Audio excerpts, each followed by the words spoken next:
Hey everybody, I hope I'm doing this right. I'm not going live with this at the moment because there is a embargo on reviews on the movie Hotel Artemis until tomorrow at noon. So I am trying to conform to that, and I'm recording this video just as I've gotten out of the movie. And hopefully it'll just be saving right to my YouTube channel, and then I'll publish it by the time you're watching this.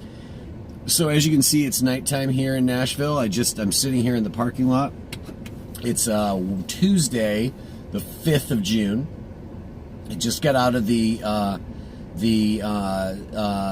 media screening. It was kind of a bigger preview than that. There was a bunch of people here who had invites or passes of one kind or another, and the other usual suspects as far as the media go were here too. My fellow movie critics in the Nashville area. But yes, we just saw Hotel Artemis. I don't know enough of the names to be able to tell you a whole lot of detail about each and every one of these people. Unfortunately, because here's the good news. The good news is the movie's got cool characters. The characters are well cast. The cast, pretty much all, give us very good performances. And there's a lot of good dialogue, too. Generally speaking, the writing as far as the dialogue goes is good. If you don't know what this film is about, it takes place a few decades in the future. It's in Los Angeles. The Los Angeles water supply has been privatized, and that private company has decided to cut off all the water because they're in charge of the water now, and the city of Los Angeles evidently isn't paying its bill, so people are rioting because they don't have any water in Los Angeles. I liked that premise, by the way, because that premise points to real world things that might happen. So we feel a little bit grounded, okay? We feel a little bit grounded in our actual world, and the idea that, give us 20 or 30 years down the line. I don't remember if it's 2038 or 2028 when the movie takes place. Or 2050. It's not that far in the future. People are still driving cars, but there's a bit of technology that we don't have yet. I like that about it too. It sort of reminded me of Blade Runner in that way. Blade Runner was written, I believe, in the 70s, but took place in the 90s. In terms of the book, and the movie is pretty faithful to this, that there's some technology that we're unfamiliar with, but generally speaking the world looks the way it does right now.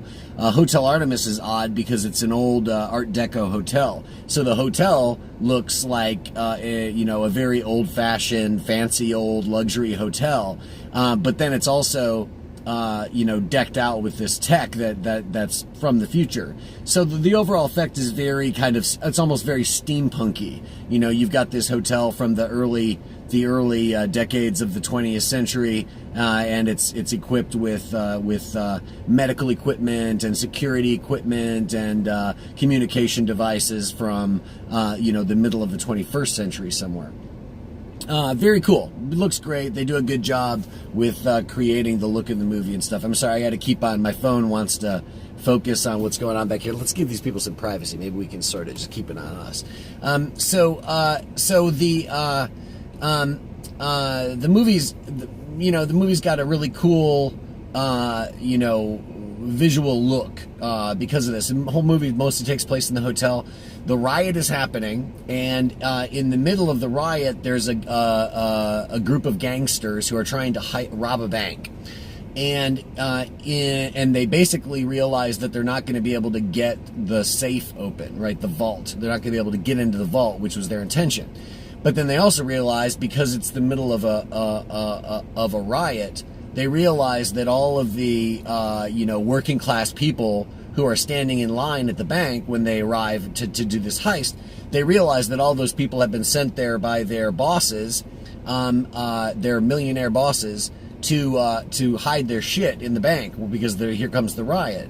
And sure enough, all these people who just look like they're normal people there to do transactions at the bank, they all have bags full of loot of one kind or another.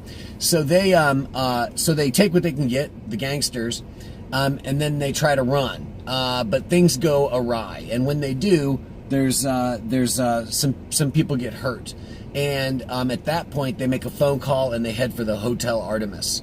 And the Hotel Artemis, again, it's this, just this old hotel that a lot of people think is just abandoned. But the truth is, for the last couple decades, there's been an illegal hospital running in that hotel. And it's a hospital that only caters to criminals. All right, so it's the place you can go when you've got nowhere else to go and you need to get a procedure or something. You've been shot, you've been stabbed, had the shit beat out of you, whatever's going on, you can't go to the hospital because the cops are waiting for you. So instead, you go to the Hotel Artemis. And the Hotel Artemis is able to operate over the course of these decades because it's got specific rules that keep the patients from attacking or hurting each other or attacking and hurting the staff. There's no guns allowed. There's no police allowed in the hotel. Everybody pays a membership to support the place, and when they do that, they agree to these rules. So the movie, the bigger theme of the film is sort of about the rules that we create, and the rules that we then break sometimes. How chaos and a breakdown of social order can lead to this breakdown of even the most carefully planned sort of system or whatever. But then also how, as humans, ultimately we can't choose. Ultimately, we'll choose against a system if it means doing something for someone we love or care about, or a family member, or an old friend. So that's like the deeper theme of the movie, really. And all this stuff I'm telling you right now, all this is very intact, okay? All of this is very intact. When it's said and done, though, this movie for me is like, is more of a, it's probably like a 3 out of 5, okay? I don't think, because the acting is good and because the dialogue is pretty tight, and because, visually it really is an interesting looking movie.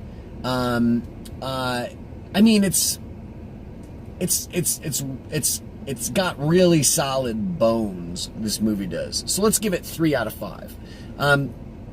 Which I would basically say is a movie, I guess I'm saying it's a good movie, and that's about as excited as I can get over it. I don't even know that I'm necessarily recommending that you go see it at a theater. In fact, I'm going to tell you to wait for this movie, okay? I'm going to give it 3 out of 5, and I'm going to tell you to wait for it. Wait for it. Watch it on Netflix. Watch it on DVD. Watch it however you watch movies. I wouldn't watch it on DVD because that probably means you buy DVDs, and I don't know that this movie is going to be worth buying on DVD. And here's the reason why. Because when it's all said and done, it's almost like this movie has this incredibly beautiful frame around it. You know what I mean? It's more than that. This is a terrible analogy I'm trying to make up. But basically, there's a lot that's good and right here. But when push comes to shove, all of this is in service of very little, okay? When push comes to shove, this movie could have had a whole lot of deep social message stuff to say, and I'm really not even talking in terms of what we might think of today, I'm not talking about, this movie could have made a statement about, basically what I'm getting at is all the things that people want to, virtue signal about in movies and stuff like that. I'm not talking about that. I'm not talking about make a statement about this or make a statement about that. This could have made a statement about this or this.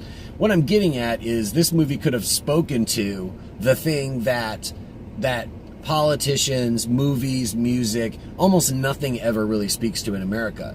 And that is the issue of class, okay? It could have spoken to why is there this whole criminal underworld? Why are these corporate criminals allowed to turn off the water tap and literally threaten the lives of a whole city, and then the police beat up those people? You know what I'm saying? There's a whole lot of missed fucking opportunity here as far as I'm concerned.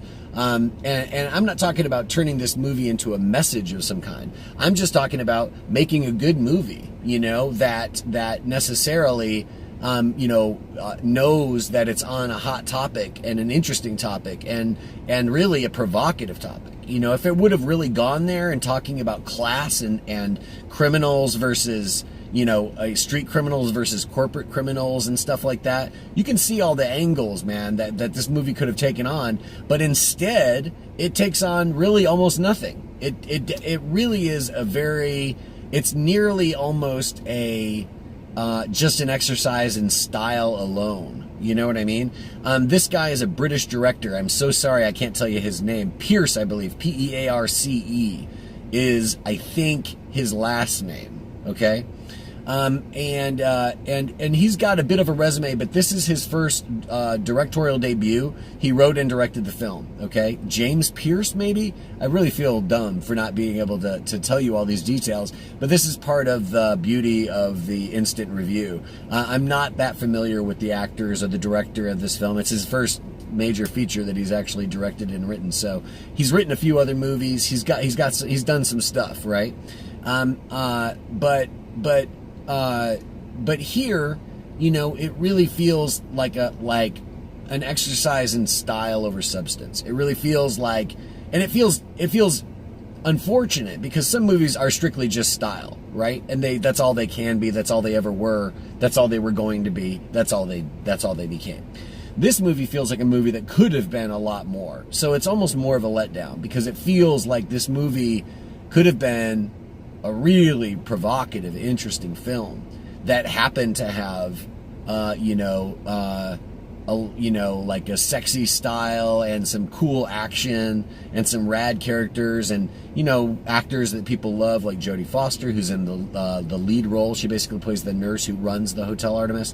The main bad guy is Jeff Goldblum. I think probably the best, the element that speaks to this critique of the film most loudly is probably the soundtrack. This movie is one of those movies that really is sort of like, you almost want to say this movie's ripping off Quentin Tarantino, but it's hard to imagine that like 20 fucking years later people are still trying to rip off Quentin Tarantino, but kind of it sort of is, because this is another one of those movies where where the soundtrack is very self-conscious of itself, right?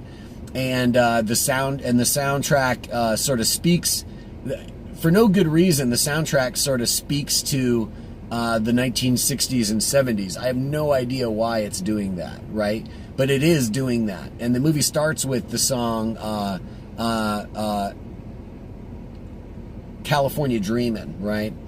By the Mamas and the Papas. And the Mamas and the Papas, the lead singer, how am I going to get his name right? I'm going to blow this. There's one of the Papas. I just had I'm thinking of Phillips, John Phillips, okay?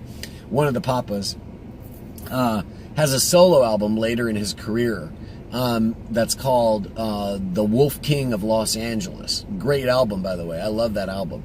But the director even names Jeff Goldblum's crime boss character the Wolf King of Los Angeles, right? So this guy's all sort of preoccupied with music and stuff.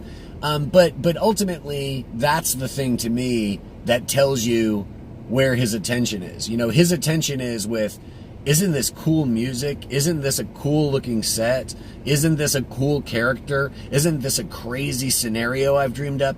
And it's almost like he loses the forest for the trees in a sense, It's like he's got all these little details really working for him.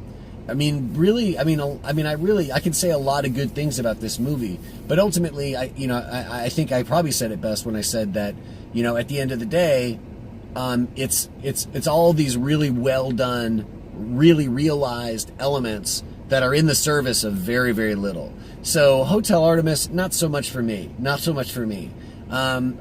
you have a cheap theater near you, if you can buy tickets at a theater for less than $10, maybe it's worth it. If you can't, then definitely don't. And if you think I'm an idiot and you can't wait to see this movie, or you saw the movie and you disagree with me, by all means, let me know. This is one of the few movies that I've put up recently that I didn't really enjoy. Usually I've got like 4s and 5s, but this movie just doesn't really do it. This movie is something where I end up feeling like you know, it's just, I can't really recommend it. You know, it's not, it doesn't do enough. It doesn't try hard enough. It doesn't reach far enough. And it's, you know, for all of its virtues, it's a failure of a sense. So, I'm 15 minutes in. I need to get home. My camera doesn't know where I am. So, I'm going to call it a night. I appreciate it, guys. I'm going to post this as soon as I know that I'm not, you know, screwing up the embargo. I think the movie opens wide over the weekend. So, you know, so if you're looking forward to it, maybe go see it and then tell me if you regret it, if you should have listened to Joe, or if you think I've been leading people the wrong way. Either way, if you see the movie, let me know. If you think I helped you dodge a bullet, let me know. Please subscribe to the channel, share the videos and all that stuff. If you guys want to follow me on Twitter, I'm at Mighty Joe Nolan. I tweet quite a bit. And I'm on other things too. But follow me on Twitter first, probably. And anyway, more to come. I've got quite a few screenings coming up on my calendar, so I'll be doing more of these instant reviews then. Talk to you guys soon. Thank you so much.